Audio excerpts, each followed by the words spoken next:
On Friday, I went down to Tahrir Square, expecting a lot of aggression and so on.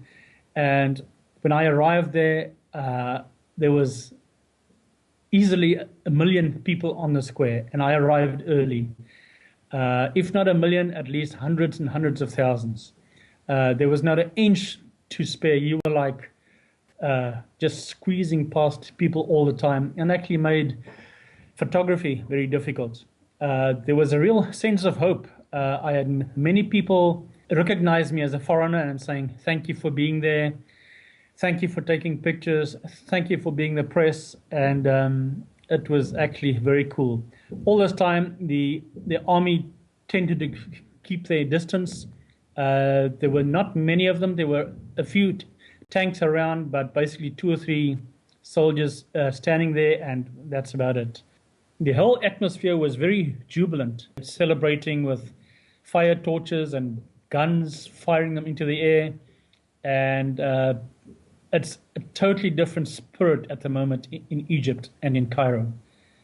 People have a sense of hope, and it's not all there yet. There's still a lot that needs to happen. There's at the moment a power vacuum, but we can just trust that the Egyptian people will take the freedom that they've earned and just go for it.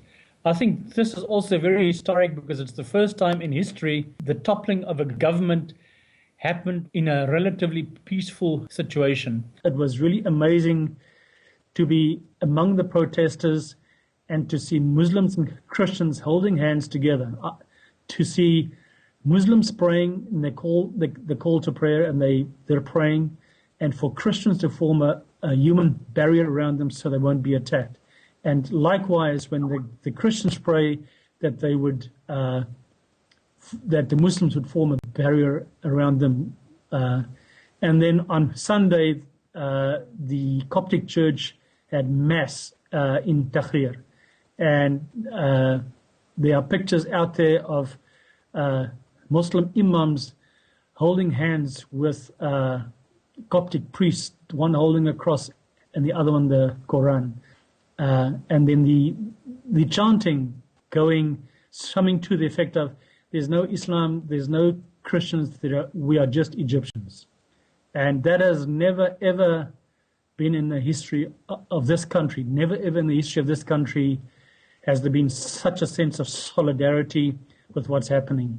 And as much as there has been a lot of mistrust between the religions, I think that this also offers a lot of seeds for hope in that area, that there will be less mistrust and that there will be a greater sense of unity between them and solidarity.